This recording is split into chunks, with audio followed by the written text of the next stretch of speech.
the fellow up here. Sure. Okay, so Alexandre is going to talk on the development of a carbon roadmap investment strategy for carbon-intensive food retail industries. And we have a dual act. So, and it's second... Salvador. Okay, welcome both of you. Thank you.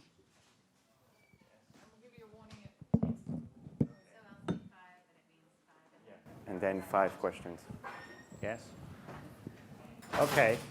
Well, hello, everybody. My name is Salvador Acha. We're going to be, I'm presenting this work with my colleague, Alexander Ajoub, and we're here to represent the Department of Chemical Engineering in Imperial College London.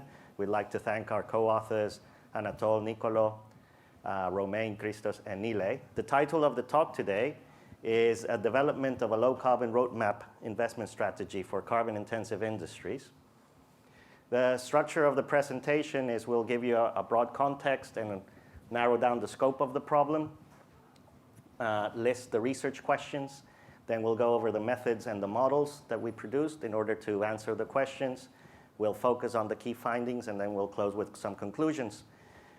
We want to highlight that this work has already been published in Energy Procedia, so here you have a link in case you want to have a quick look into this, where there's definitely more detail. So let's start. So the motivation is that thanks to the Paris Climate Accord, countries and organizations around the world need to drastically reduce their carbon footprint.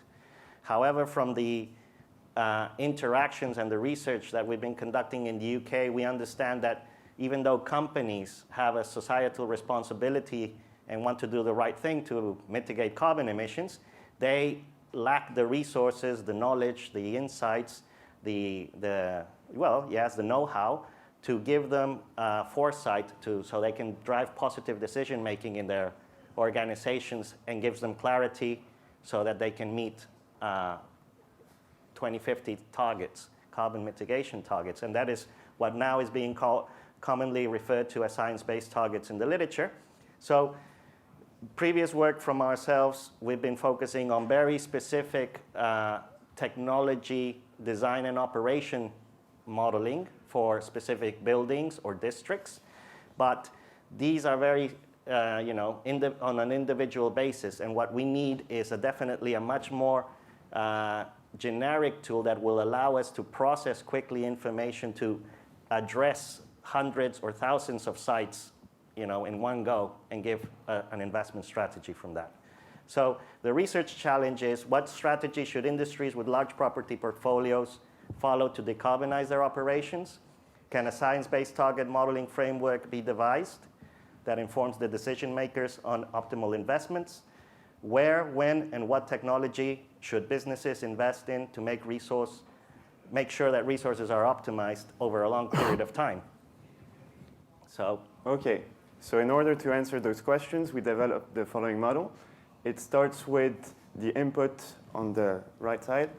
It's basically databases of half-hourly data of energy and gas consumption. And on the other side, you have a database with a library of technologies, such as size, capacity, efficiencies, and cost for different manufacturers.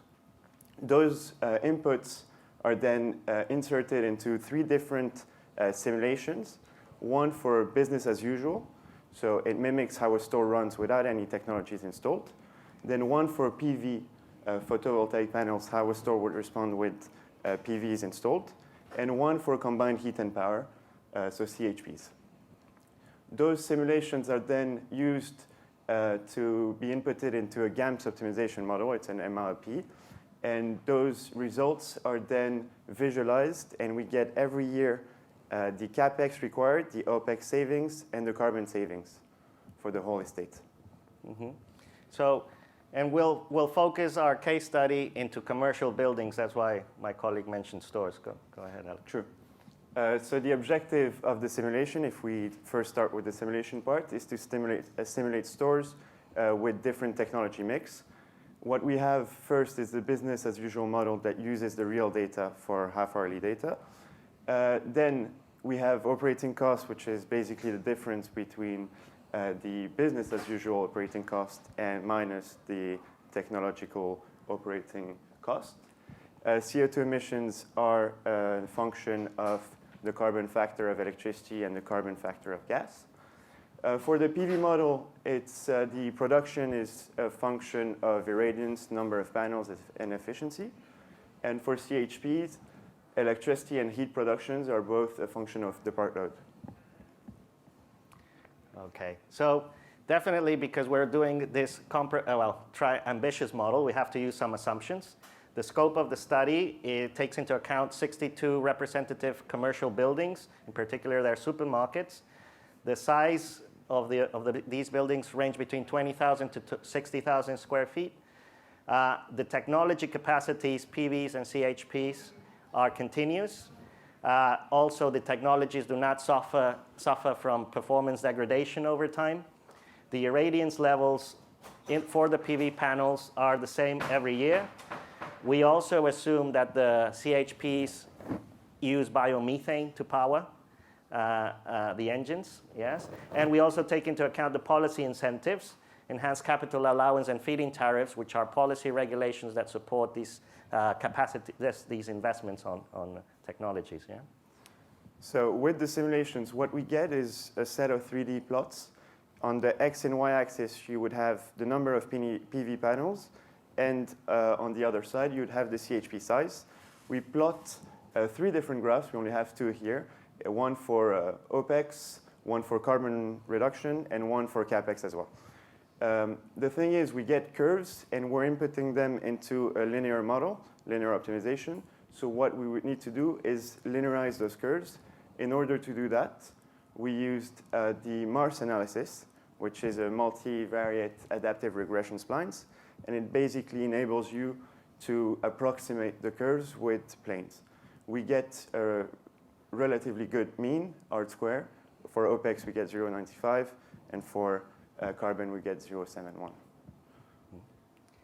Okay, so taking that information, then what we did is we need to try to understand what the future would look like. And for that, we developed a few scenarios up to 2050. And we used as a reference the National Grid Future Energy Scenarios, which are annual reports that the electrical network operator in the UK produce.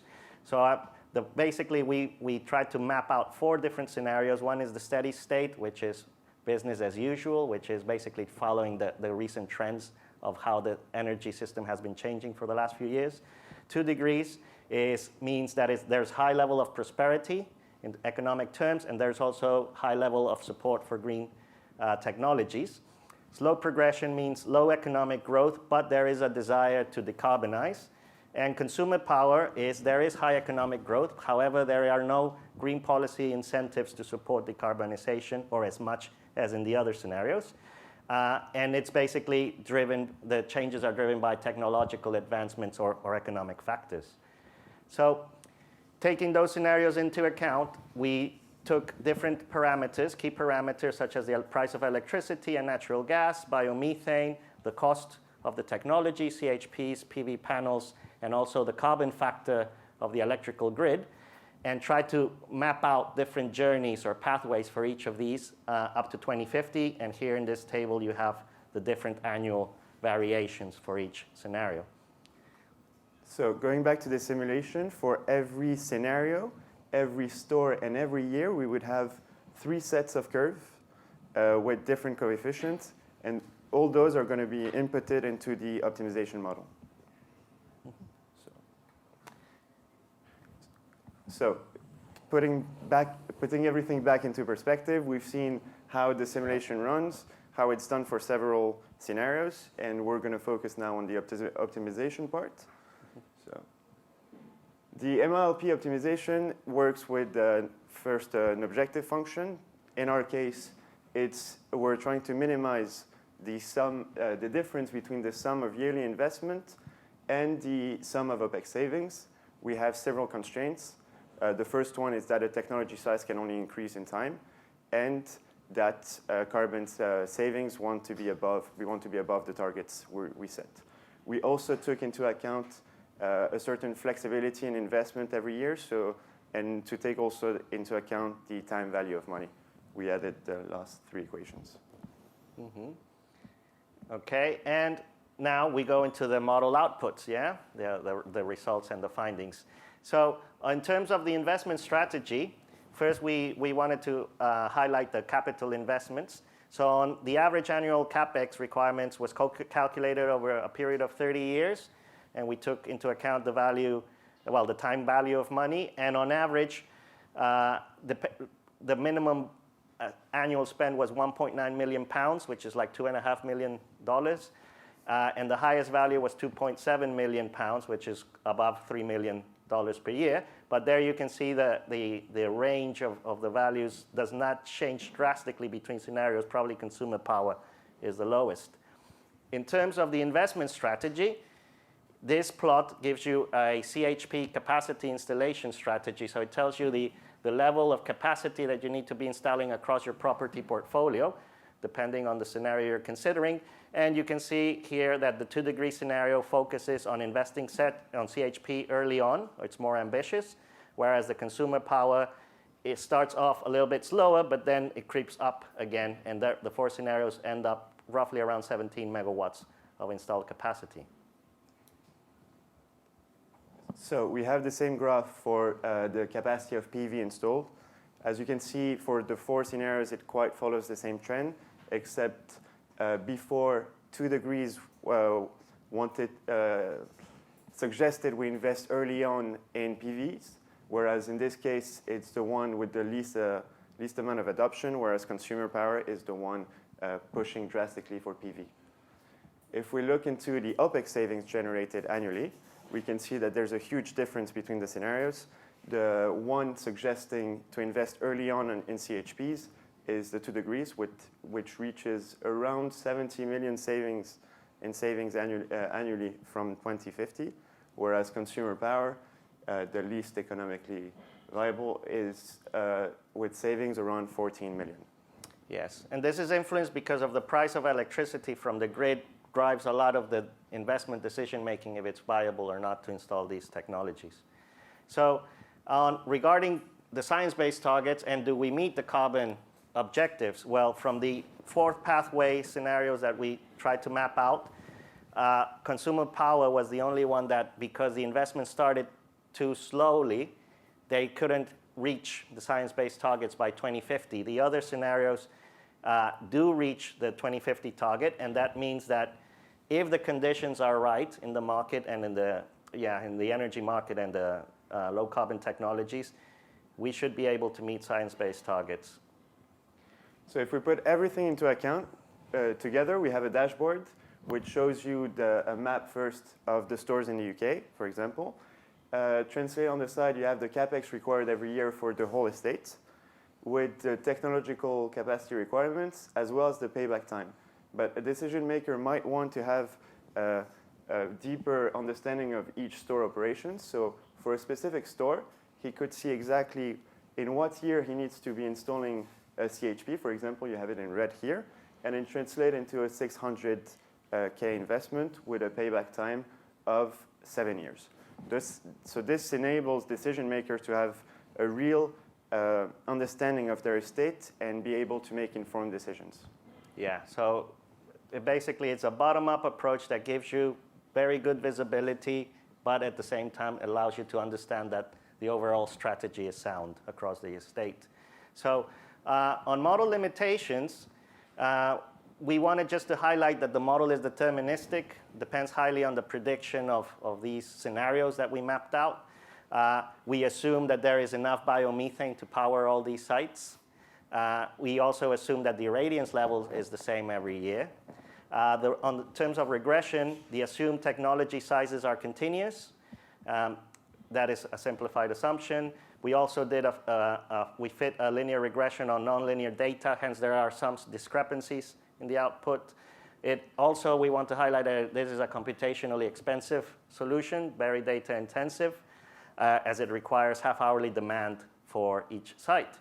In terms of conclusions, what we want to highlight is that the optimal property portfolio decarbonization strategy using science-based targets has been presented.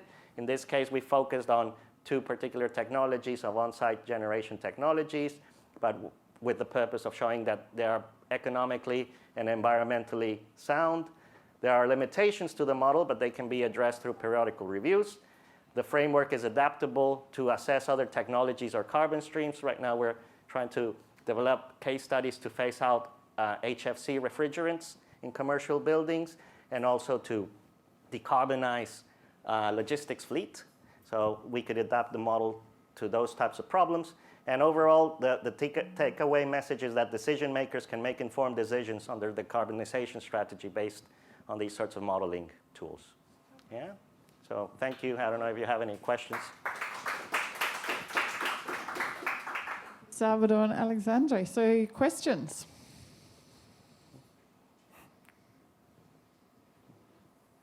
We've got have you been talking with supermarket? Yes. Yes? Yes, we and how do they respond to this? Well, they appreciate the level of detail that these models can provide because they, like I mentioned before, they lack the resources, the time, and sometimes the know-how of how to go about conducting these capital-intensive investments without, making sure that they are sound, overall over a prolonged amount of time. So we find them very receptive because the energy market is ever-changing, policies are changing, governments are changing, and these short-term dynamics get it very much in the way of long-term solutions. So yes, they are very receptive to this. And do you think there's a level of interest there to go down the decarbonisation route with them? Or? Yes, I mean, yes, definitely yes. Most of the UK private industries are committed to addressing climate change and following the Paris Climate Accord. So they know that it's within their, it's within their mission or their DNA to oblige to these commitments. Not like in Australia. Here we go. Jen Dai from Howard University. I'm just wondering if you can explain what factors drive the difference in the time series results of your CHP and solar panel investment ships. Yeah, I think the main ones are the scenarios. The table that we presented here are the, it's a techno-economic model. So we do have an extensive technology library of CHP units ranging from 30 kilowatts up to 1.5 megawatts, and the PV panels similarly from very small scales to larger scales. So what the optimization model is trying to do for each site is trying to optimize what's the right capacity to install in each property, but taking into account the financial indicators of what's the cost of the electricity in the grid or biomethane, et cetera, natural gas. And it takes into account the technical performance of these assets to see if it's better to invest or not in a property. So that's really what's driving these rates of change per annum is really what's driving the different pathways in each scenario. So the elbow in the investment for the CHP, what's the result of that? Sorry, can you repeat? If you go to your CHP Yeah. investment plan, this one, why is there a leveling off, which is quite sharp by Leveling 2020? off? Yeah. You mean leveling off at 2050? Well, there's like an elbow in 2026, right? 2028. Okay. Well, I get for the 4 pathways, probably what this indicates is that there is a firm commitment, no matter the scenario, that producing your own electricity on site makes a lot of sense. So that's why. And then eventually you start putting so many CHPs that you run out of properties to install them in. So that's why you cap out. Yeah. Time for one short question, if anyone has one. Okay. Thank you very much, Salvador and Thank you. Alexandre. Perfect.